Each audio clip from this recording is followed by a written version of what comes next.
Bom dia a todos, iniciando a gravação do dia de hoje. Eu vou compartilhar aqui a minha tela para a gente falar um pouquinho do coração. Bom dia, Elisa.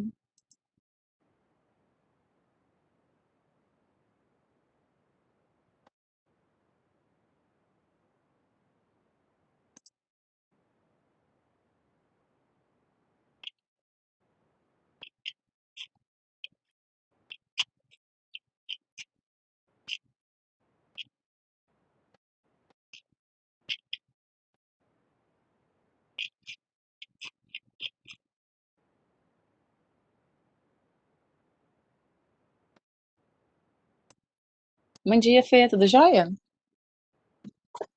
Amorecos, a gente estava falando na aula anterior sobre esse sistema que é tão importante quanto os outros, né? Mas que a gente acaba é, falando bastante sobre ele, porque tirando as mortes trágicas no mundo, o que mais mata são as doenças cardíacas, né? As doenças cardiovasculares. A gente tem as doenças relacionadas também a disfunções de algumas glândulas, por exemplo, diabetes, né? Que acometem, são doenças crônicas, né? Que acometem muitas pessoas. Mas as doenças cardíacas, elas também causam, assim, grande prejuízo às pessoas, prejuízos funcionais, né? E também financeiros, porque convenhamos, né, gente, qualquer tipo de cirurgia e medicamento que você utiliza para tratar questões relacionadas a disfunções do sistema circulatório são medicamentos, né, ou intervenções, são intervenções muito incisivas, muito invasivas, né? Que, por exemplo, vocês já viram uma cirurgia do miocárdio? Você tem que serrar o externo, que é esse ossinho aqui. Então a pessoa ela fica assim muito tempo ali para se recuperar, né? É, ou cirurgias, por exemplo, para poder substituir o órgão lesionado, né? Transplantes.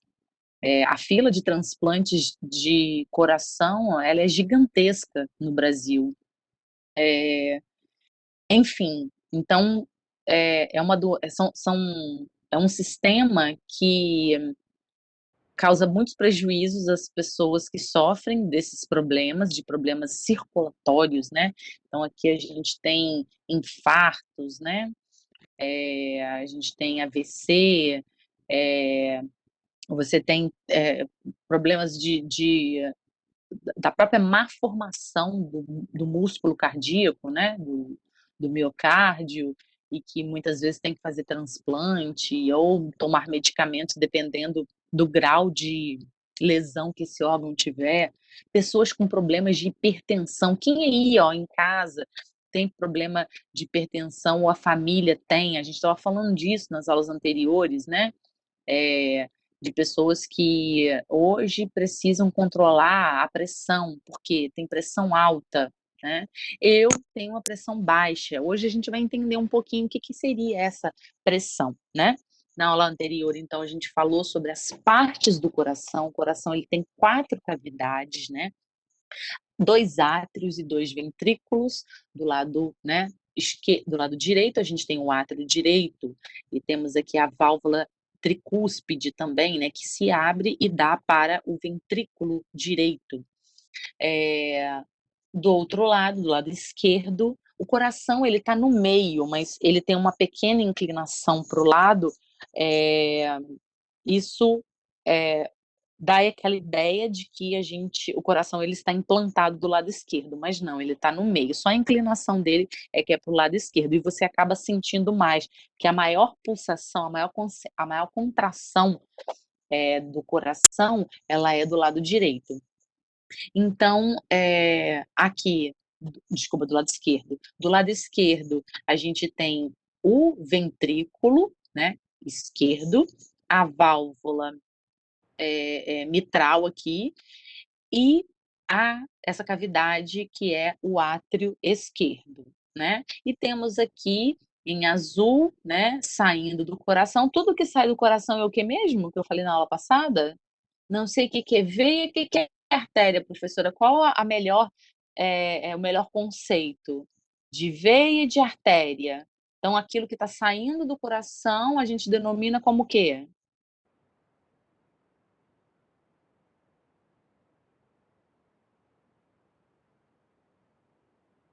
Quando sai do coração é artéria, quando chega no coração é veia. Tanto que o sangue do nosso corpo todo sujo, né, que entra pelo nosso corpo, ele vem pela veia cava, né, veia cava superior e veia cava inferior, ok?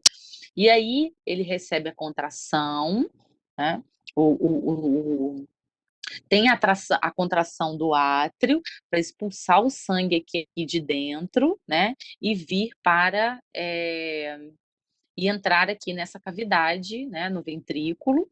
Ele aí ocorre uma contração para que esse sangue saia, né, você vê que ele sai por artéria, né, por quê? Porque a artéria ela tem um calibre maior, ela o sangue sai daqui com muita pressão para ir para os pulmões para fazer a hematose, né, as trocas gasosas. E quando ele volta pela veia, né, desculpa, é isso, ele volta pela veia, ele sai, né, pela artéria e volta pela veia. E a veia, ao entrar aqui, a veia pulmonar, né, sai pela artéria pulmonar e entra pela veia pulmonar. E aí entra nessa primeira câmara, que é a o átrio esquerdo, a válvula mitral se abre e entra pelo ventrículo esquerdo. O ventrículo esquerdo, ele ele faz uma contração para que esse sangue que está aqui dentro do ventrículo esquerdo, ele saia e passe pela artéria aorta, né, a artéria aorta ela vai redistribuir, o sangue rico em gás oxigênio aí para o corpo, ok? Então perceba que entra 2 tipos de sangue no coração, e eles não se misturam, né, eles não se misturam. Em muitos animais ocorre essa mistura, né, do peixe, do anfíbio, ok? Do réptil também. Então tá, aí anatomia do coração e como funciona essa circulação de sangue dentro do coração. E os batimentos cardíacos? Por que que quando eu coloco, né, a mão, assim, no peito, eu sinto um tum-tum, né? A gente viu que inclusive tem ritmo, né, o coração, ele não é aquela bateria de escola de samba desritmada, ele tem que ter um ritmo, é um padrão de ritmo. Por isso que o médico, ao te auscultar, né, colocar o esfigmomanômetro, né, que é aquele estetoscópio, né, no seu peito e ouvir os sons, né, o barulho, auscultar significa ouvir os sons de dentro da gente. Ele vai verificar se o a o batimento cardíaco ele está certo, porque senão pode haver ali uma disfunção do órgão, ou congênita, né, de nascença, enfim, ou mesmo um próprio problema, né, no coração. Logo, essa todas esses sons aí, eles se dão por causa do batimento do coração. E o aparelhinho esfigmomanômetro, ele vai aferir a sua pressão. Tem gente que fala assim: "Deixa eu tirar a sua pressão aqui", aí se tirar a sua pressão você morre, né. Aferir, né, ele vai verificar a sua pressão, ver como que ela tá. E o que que é a pressão? Então quem aí, já fez, né, já tirou a pressão, brincadeira, já aferiu a pressão e deu uma pressão mais baixinha, uma pressão mais alta. Eu, por exemplo, sou quase morta, né, quase morta. Toda vez que eu vou aferir a pressão, as enfermeiras olham pra minha cara assim: "Tá tudo bem com você?" Porque a minha pressão é muito baixinha, ela é assim, o meu normal, tá. Lembrando que: "Ah, professora, eu ouvi falar que é 12/8 normal". É aproximado, porque tem muito a ver com o estilo de vida da pessoa, tem a ver com a idade da pessoa, né. Eh, então, a minha desde adolescente sempre foi muito baixinha, então na hora de aferir, porque todo mundo, a maioria dá assim 12 por 8, né, 12 por 9, por aí, a minha dá assim 9 por 5, 10 por 6, dá tudo assim, bem baixinha. Mas é o meu normal, né. Tanto que eu lembro na adolescência eu vivia botando sal debaixo da língua para poder dar uma equilibrada no sono. Então assim, eu tenho muita sonolência dependendo do período do dia. Então assim, para mim é a morte da aula à tarde. Toda a minha energia ela é de manhã, né, e à tarde eu não sou ninguém. Aí tem que passar aquele período da tarde, quando começa a noite, assim, né, dependendo do horário, aí eu já estou mais ativa. Mas atividade física, coisas assim muito complexas à tarde, eu não sou ninguém. É muito legal isso. Tem uma startup aqui em Vitória que ela mede exatamente esse ritmo seu, em qual momento você produz melhor. Então, assim, qual momento em que você vai ter uma maior produtividade em fazer atividade física, para que essa atividade física seja mais eficiente. Em qual momento, né, é melhor para você produzir coisas complexas, coisas que requerem raciocínio.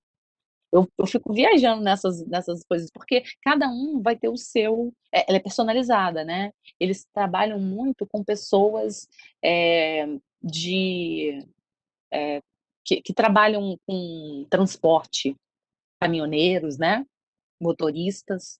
É muito interessante isso, eu acho muito bacana.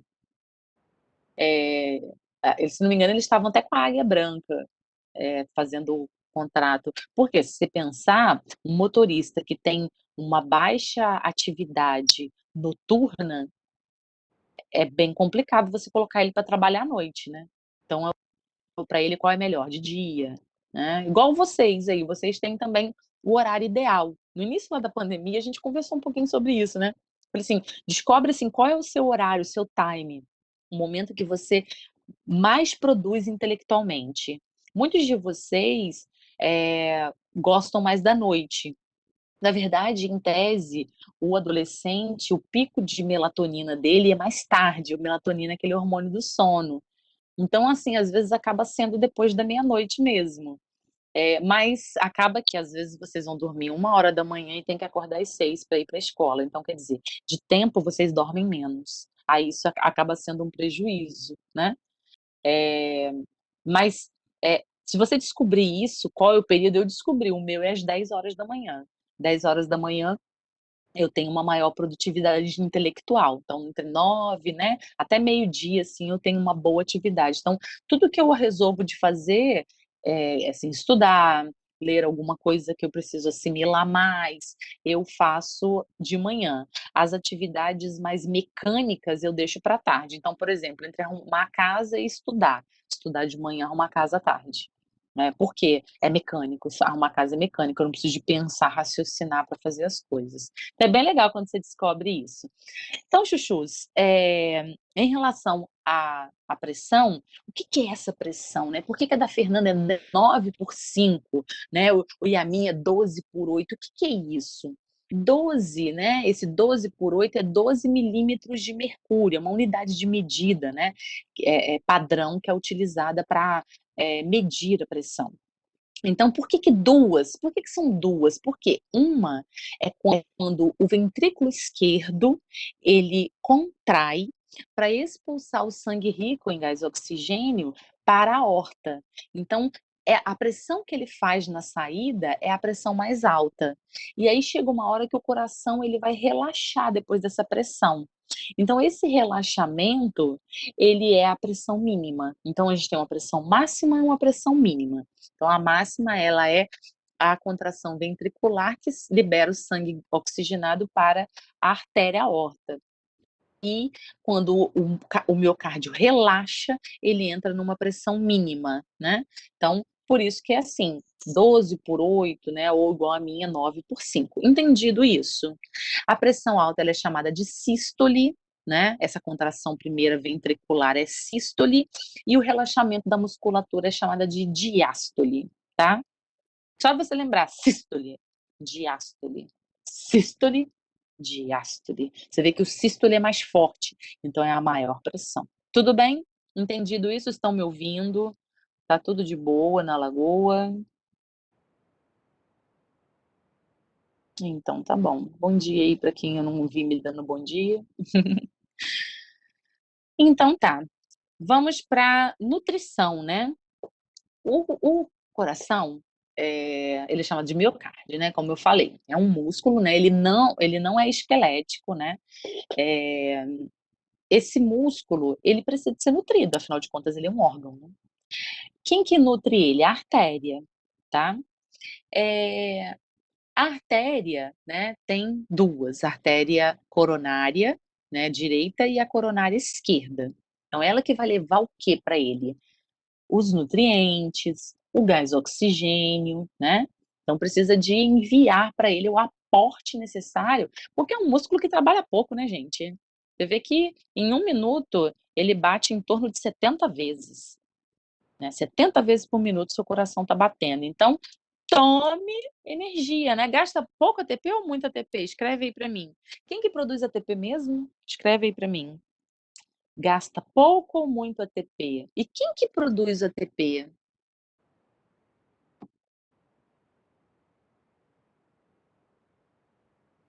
Gasta muito, Elisa, isso aí. Quem que produz ATP?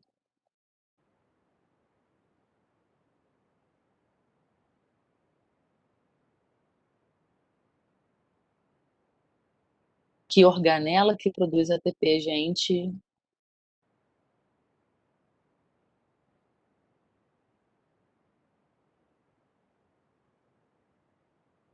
Mitocôndria, isso aí, Elisa.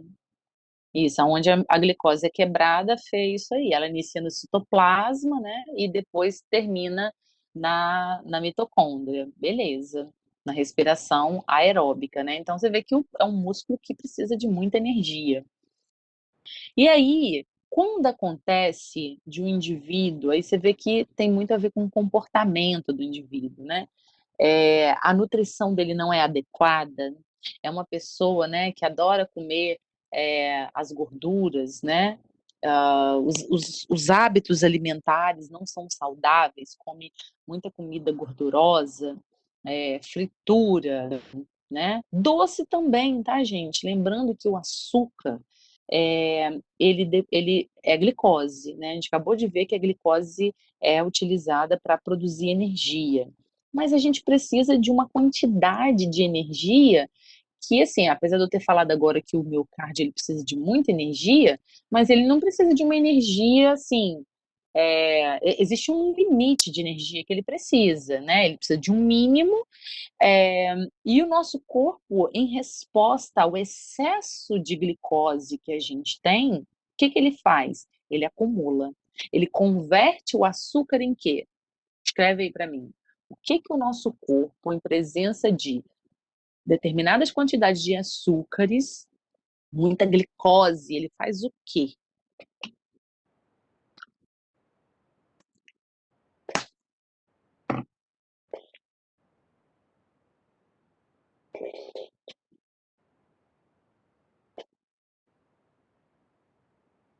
O que que o nosso corpo faz, gente?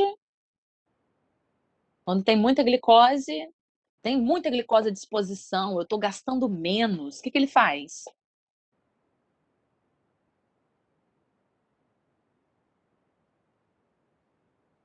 Deu para ouvir, gente? Armazena em formato de quê, Risa?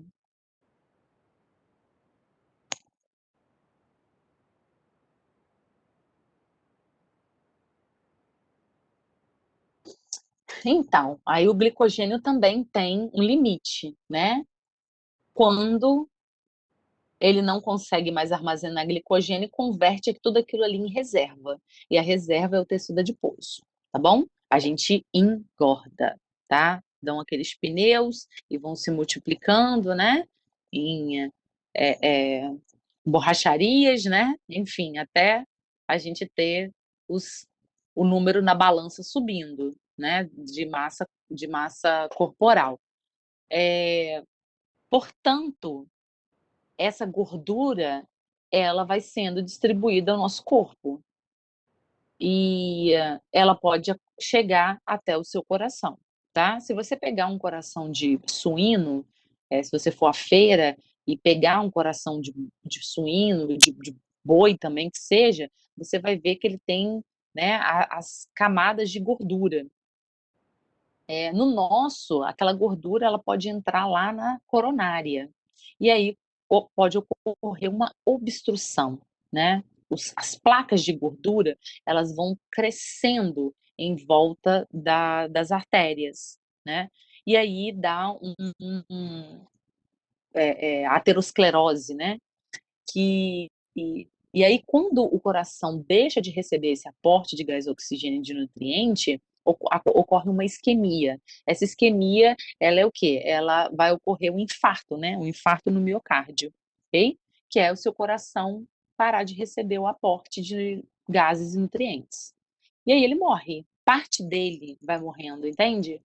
E aí, é possível reverter? É. Então o tempo ele é crucial para quem está sofrendo um infarto, né. Então você tem aquelas massagens cardíacas, né, que é para quê? Para ajudar na circulação do sangue, né, ajudar o coração ele bater, né. Então é necessário que haja uma intervenção medicamentosa, de profissionais obviamente, para que possa inverter o quadro e trazer de volta, né, a funcionalidade desse músculo, beleza? Eh, os vasos sanguíneos, gente, a gente tem veias, artérias, né, e capilares, eles possuem calibres diferentes, né, a veia ela tem um calibre maior, porque ela passa sangue, o sangue é bem sujo, né, então ela precisa ser bem resistente. O capilar é muito fininho, ele é feito só de endotélio, então perceba que até a veia tem tecido conjuntivo, tem tecido muscular não estriado, né, o endotélio e a artéria é a mesma coisa, né, o endotélio, tecido muscular, então elas são de estruturas, têm calibres diferentes, né, exatamente por causa do tipo de sangue que são passados. Os capilares, eles são microscópicos, eles vão se conectar aos tecidos, né, porque vão levar o aporte de nutrientes e gases para os tecidos. Os tecidos são formados por células, né, logo eles vão nutrir as células. Perceba que nessa imagem aí, você está vendo uma a válvula aqui, tá vendo, ó? A válvula, as nossas veias, elas possuem válvulas. Para que servem essas válvulas? É o mesmo papel lá do coração. As válvulas servem para impedir o retorno, o refluxo do sangue, tá? Para que ele volte, porque às vezes na contração pode ser que o sangue extravase, né, ele volte, então é para impedir esse retorno. Nas nossas pernas tem, né, gente, na verdade o nosso corpo inteiro tem, mas principalmente nas pernas. Por quê? Nas pernas, o sangue ele tem que subir contra a gravidade. A nossa batata da perna, a nossa panturrilha, ela tem uma função um pouquinho parecida com, o do coração, né. Ela, ao contrair, ela impulsiona o sangue para cima. Muitas dessas válvulas, elas estão danificadas, e aí é onde que o sangue fica parado lá embaixo, parado entre aspas, né, ele não tem a sua eficiência na circulação. E aí, ocorrem dessas veias, né, que estão com uma quantidade engessada ali de sangue, elas ficarem, mais gordinhas, né, e consequentemente dolorosas. E aí causando aí varizes, né. Quem aí a mãe tem varizes, meninas? Quem de vocês as mães têm varizes? Aliás, tem algum menino na sala que tem varizes? Eu tenho é menos comum em homens, né, mas eu tenho um amigo que teve que fazer cirurgia, eu tenho uma amiga que tem que fazer cirurgia, inúmeras vezes ela tem que fazer cirurgia, para retirada, né, da das varizes. O tio da Fê tem. Quem aí a mãe tem? Mãe tem, Risa. Então, ó, Risa, minha mãe também tinha. Logo, eu já fui ao angiologista para verificar a questão das varizes, né? Eu não tenho aquelas varizes salpicando na perna, mas eu fico sempre de olho, porque eu, por exemplo, não posso engordar, porque geneticamente eu já tenho genes que facilitam a formação de varizes, né? A avó tem, então, se mãe e avó tem, perceba na clara que é genético. Então, você tem que tomar todo o cuidado para você não ter também. Aí você pergunta assim: ah, mas como é que eu vou fazer isso? Então, assim, eu, Fernanda, sei que eu não posso engordar. Então, eu controlo o meu peso, né? E algumas atividades, tem atividades que têm impacto, né? Dependendo da musculação que você faz também, pode ajudar a romper. Mas, acima de tudo, né, é levar uma vida mais saudável, com uma alimentação mais saudável também, para que você possa estruturar bem o seu organismo. Fazer atividade física é sempre importante para manter o seu sangue em circulação, aí, não, por exemplo, não criar, né, essas estruturas ruins nas pernas. O próprio anticoncepcional, tá? Ele facilita os trombos, né? O aumento, por exemplo, de varizes. Pode acontecer até trombos mesmo nas mulheres. Lembrando também que varizes não dá só nas pernas, não. Varizes também dá no ânus, a famosa hemorroida. Então, às vezes o indivíduo ele tem o intestino muito preso e aí, ao sair, né, as fezes, machuca, lesiona ali a região anal, uma região muito vascularizada. E aí rompem os vasos e essas fezes saem com sangue. Logo, quem tem uma tendência a ter hemorroidas tem que cuidar da alimentação, né? Comer alimentos com bastante fibra para que ao sair, para que essas fezes não fiquem muito tempo paradas, né, gente, lá no seu intestino, e que você vá, né, escorregar um moreno aí todo dia, né, gente? Tem que fazer isso, porque isso, tem que libertar. Todo dia, quando você come, em tese, 24 horas você tem que eliminar. Né? Então, quem tem dificuldades aí, na hora de fazer o cocô, faz um monte de bolinha, isso aí não é um resultado legal.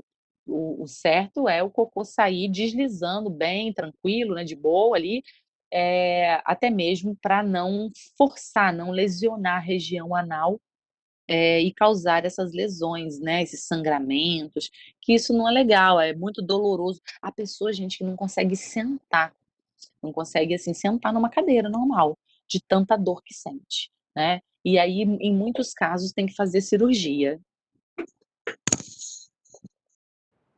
Beleza. A minha caiu? Não, né, a minha caiu,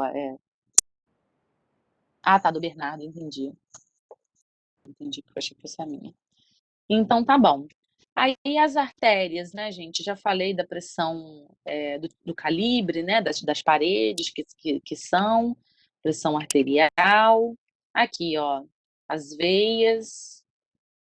as veias possuem essas válvulas, ó. Então essas válvulas, caso elas não estejam em boas condições, elas, não deixam em boas condições, elas não deixam acontecer o refluxo, né? Se elas estão lesionadas ali, o sangue volta. Lembrando aí, ó, que a musculatura, ao contrair, ela envia, né, o sangue para cima. Então, é por isso que é desse jeitinho aí que que funciona aí as batatas das pernas, né? Capilar, então, eu já falei que é muito fininho, né? Aqui a trajetória do sangue. Gente, a gente falou que o sangue sai do coração pela veia, né?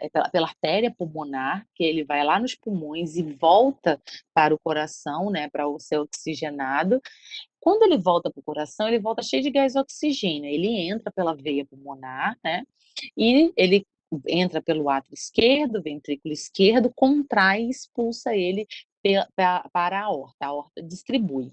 Nesse momento, o coração ele vai para onde? O coração, o sangue que sai do coração vai para os tecidos, ó, vai para o seu cérebro, vai para os seus braços, para o seu tronco, para os seus membros inferiores, ok? E aí depois ele volta. Quando ele volta, ele cai de novo no coração por meio da veia, da veia cava, superior e inferior. Nesse sentido aí, quando ele sai do coração, vai para os tecidos, dos tecidos ele volta para o coração, eu chamo de grande circulação. Quando ele está dentro do coração e vai lá para os pulmões para receber, para fazer a hematose e volta dos pulmões para o coração, eu falo que é a pequena circulação, ok? Então, grande circulação e pequena circulação. Então, tem dois tipos de circulação. A pequena, né, ela vai para os pulmões, coração, pulmão, pulmão, coração, né? Eu falei que o coração ele assim, você numa situação de repouso, né, igual assim, eu tô agora, não tô agitada, tô aqui sentadinha, ventilador em cima de mim, né, trocando aí ideia com vocês acerca do sistema circulatório. Então, se eu for aferir aqui, né, eu vou verificar que meu coração tá batendo por minuto, em média, umas 70 vezes, né. Agora, se eu sair agora e decidir dar uma corrida na rua até ali o supermercado, né, que fica a uns 500 metros da minha casa, eu vou dar uma corrida. Quando eu chegar lá no supermercado, o meu batimento cardíaco ele vai estar mais acelerado, tá? Então talvez esteja em torno de 130, 150, né, por minuto, tá? Por quê? Porque os meus músculos necessitaram de um aporte maior de gás oxigênio. Porque quando eu corro, eu estou fazendo o quê? Contração muscular, meu corpo está precisando de energia, né. Então, o meu sangue vai ter que levar esse gás oxigênio necessário para fazer a energia, né, gente, para gerar ATP. Lembra que o gás oxigênio ele vai levar, o sangue vai levar gás oxigênio, beleza? Então, isso aí, então de 70 por minuto, é a minha frequência cardíaca, tá. Querem ver como é que funciona? Quando você for ferir, aqui você tem, né, uma artéria na verdade em todo o nosso corpo a gente tem artéria, a artéria é mais profunda. Para você sentir a pulsação da sua artéria, você coloca, o seu dedo, indicador, né, os 2 dedos indicadores aqui em cima mais ou menos, ó, e tenta encontrar, mas não faz nessa posição que eu tô não. Relaxa o braço se deita em alguma superfície onde você tá, né, e faz isso com esse, tá, não faz com o dedão não, o dedão ele acaba tendo uma pulsação própria, tá, um batimento próprio aqui. Faz com os dedos, né, faz com um dedo ou 2 dedos. Aí marca no relógio, pode ser naquele relógio de ponteiro, né, para você sentir quantas vezes ele tá batendo por minuto. Então em 1 minuto conta, aí vai contar lá, 2, 3, 4. O meu tá bem baixinho também, acabei de sentir agora, tá.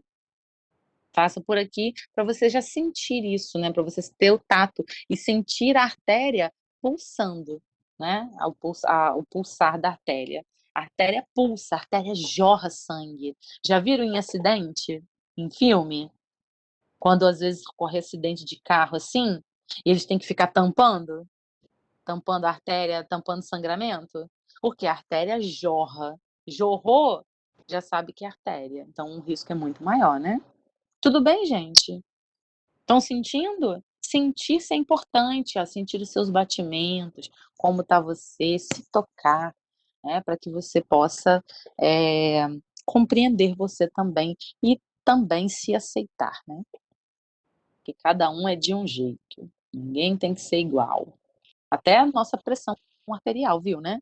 Eu tenho uma tia que ela tá com a pressão, eh, 14, 14/11, alguma coisa assim. Aí eu fico monitorando ela. "Como é que tá a pressão hoje?". Aí ela se estressa, a pressão sobe. Aí já mas tá numa idade que é suscetível a isso, então tem que ficar tomando medicamento controlado, né, pra pressão arterial. Eu tenho um projeto em minha vida, né, que daqui a 9 anos eu faço 50 anos. Então eu quero chegar aos 50 tchutchuca, mas não é tchutchuca só por fora não, eu quero chegar tchutchuca por dentro, sabe, bem, sem precisar de fazer angioplastia, intervenções no cardíaco, então eu já tô cuidando de tudo hoje, né, de todo o equilíbrio da minha vida. Porque se vier também, gente, não foi culpa minha, né, porque, enfim, eu nasci desse jeito, é genético, né, a minha bagagem genética é essa, mas eu não quero fazer por comportamento, então eu não quero chegar aos 70, 80 anos tomando remédio para controlar a pressão. Por quê? Porque geralmente essas pessoas que fazem isso agora, salvo aqueles que vem com a bagagem genética, né, gente? Às vezes a pessoa fez tudo bonitinho a vida inteira e infelizmente ela tem que tomar um medicamento. Isso aí é, né, é uma fatalidade, mas não foi por culpa dela. Agora a maioria, eu pelo menos, a maioria das pessoas que eu conheço que são hipertensas, que são diabéticas, que têm até problemas cardíacos não genéticos, a culpa foi delas. Eram fumantes, então, assim, eu não quero isso para minha vida, eu quero um controle, um equilíbrio, né. E lembrando que você da idade que tem, você precisa de cuidar hoje, né. O meu comportamento, ele começou na adolescência. Eu era vegana, né, depois que eu fui deixando de lado algumas coisas, sendo menos rígida, mas hoje eu tô voltando aí, então eu já tirei açúcar da minha vida, né, pelo menos eu tô tentando, tô no processo. Porque realmente, gente, é muito vício, né, faz muito mal pra gente. Eh, o coração ele tem uma frequência, né, pra ele bater, então ele tem o feixe-His, né, e tem o marca-passo, que é um nó sino-atrial, né, esse marca-passo ele vai gerar impulsos elétricos que vão dar o ritmo para o coração. Tanto que muita gente, tem problemas nesse marca-passo, né, lembrando que tudo isso aí tem, conexão com o sistema nervoso, ele que dita isso, então, muitas pessoas que têm problema têm que botar um marca-passo artificial. Vocês conhecem gente com marca-passo artificial? É um aparelhinho que é implantado no coração para dar exatamente essas descargas elétricas.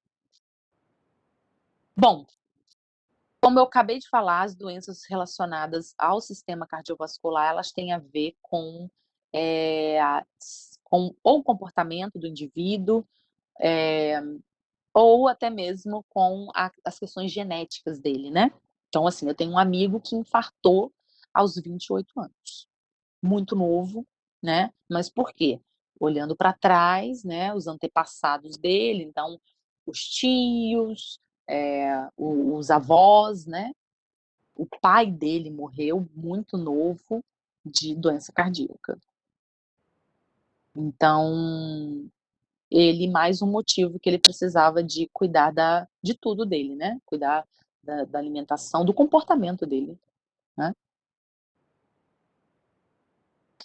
Eh, aterosclerose, né, vamos ver as doenças, né, que tem a ver. A aterosclerose são aquelas placas de gordura que eu falei, que, crescem, né, nas paredes das artérias, impedindo o fluxo do sangue, e aí causando trombos ali, né. Então, em alguns casos, dependendo, tem que tomar medicamento, em outros tem que ser mais invasivo, tem que ter cirurgia. Então cirurgias, por exemplo, angioplastia, né, tem umas que vêm fazendo um catéter, vem fazendo a limpeza toda por dentro, né. Então são procedimentos cirúrgicos, né, que ajudam ali a tirar aquele trombo que está ali, né, aquelas placas de gordura e dar uma largada na artéria, beleza? AVC, né, então AVC seria, um acidente vascular cerebral, né, ocorre lá no cérebro. As artérias que vão irrigar o cérebro, elas, também, deixam de receber o oxigênio e os nutrientes, né, a glicose principalmente, e rompe, né, afeta esse recebimento, e aí a artéria, ela com a pressão do sangue, ela pode se romper, né, causando aí o AVC cerebral, né, que é chamado também de derrame, né.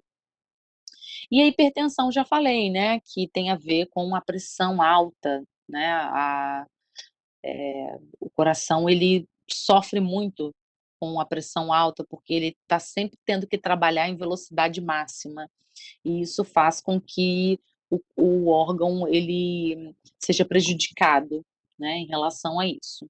Então, por exemplo, a pessoa que tem hipertensão, ela precisa de controlar a alimentação dela. Então, exemplo, comidas salgadas, né, quem sofre com isso não pode comer muita comida salgada. Na verdade, quase nada. Eu tinha um colega que ele era hipertenso e ele, no arroz, ao fazer, ele não colocava sal, ele colocava vinagre. Existem hoje vários temperos, né, que você controla. Lembrando, gente, que os alimentos industrializados, eles facilitam isso, né?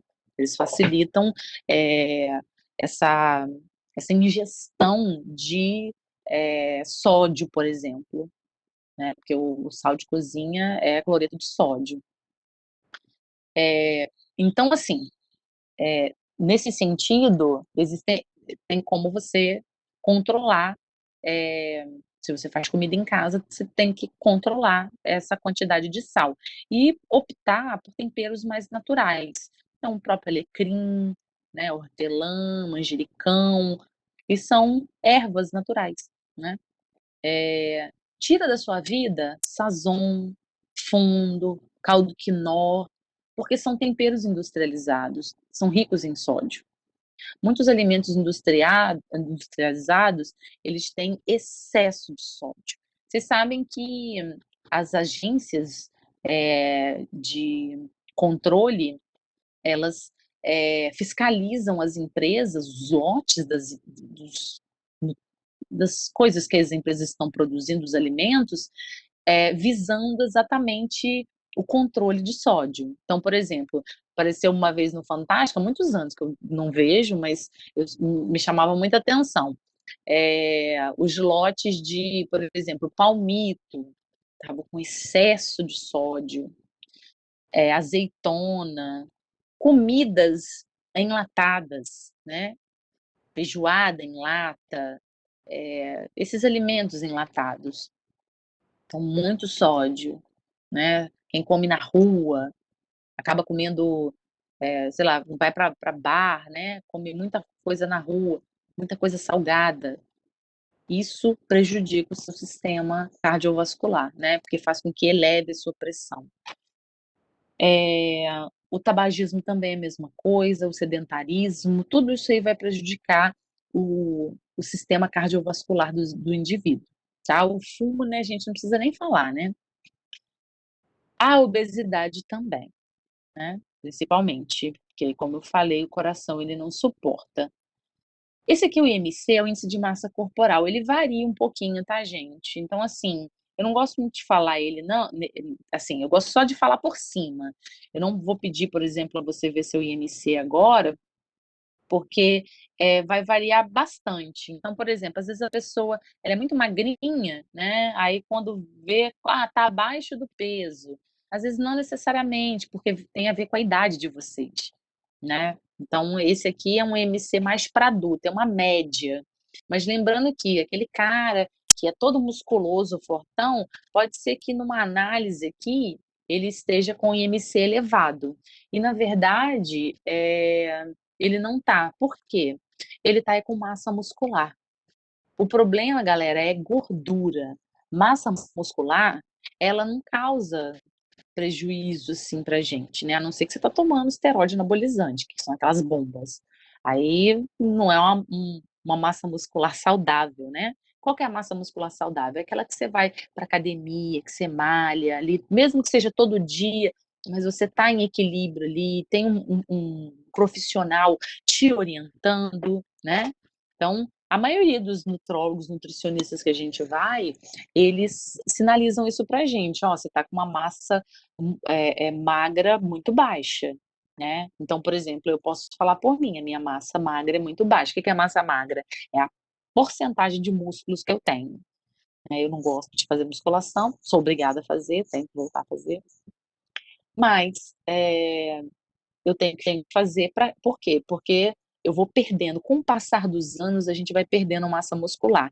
E isso acaba trazendo, assim, prejuízos para a gente, primeiro, porque eleva, né, as gorduras viscerais, gordura no fígado, né, isso não é legal, gordura no coração. E por outro lado, a musculatura, o que que ela faz? Ela beneficia os nossos ossos, ela ajuda a firmar os nossos ossos. Em algumas das aulas eu comentei com vocês sobre as pessoas, os idosos, que eles, ao caírem, eles quebraram o osso antes de cair, né, com problemas de osteoporose, por exemplo. Às vezes na queda, ele caiu porque quebrou o osso, né, mas o idoso que ele tem a musculatura bem trabalhada, ela ajuda a fortalecer esses ossos, né, ajuda a firmar mais, tá. Então quem quiser fazer o IMC pode ficar à vontade de fazer, é só você pegar a sua massa, seu peso, né, que você sobe na balança. Primeiro você multiplica a sua altura vezes a sua altura, e depois você pega esse resultado, né, da sua massa e divide pela altura ao quadrado, né, o resultado que der a sua altura. E aí você vai ver o seu IMC, né, para você ter ideia mais ou menos se você está acima do peso, né, se você está abaixo, enfim, se você está num grau de obesidade, beleza? Da feia normal? Geralmente adolescente aí, que é tudo normalzinho. Ó, tem um texto aqui bacana falando sobre o sal, né, o excesso de sal. No Espírito Santo, vocês lembram que teve um período aí, eu acho que hoje não está sendo mais cobrado isso não, um período em que, o sal de cozinha, ele foi, ele foi impedido de ficar nas mesas? Vocês lembram disso?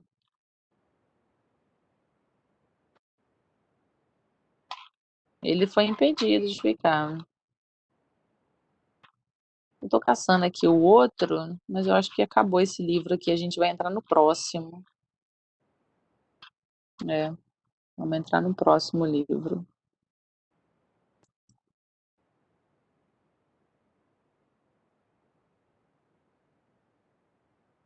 Foi só o sal, não? Foi o que também?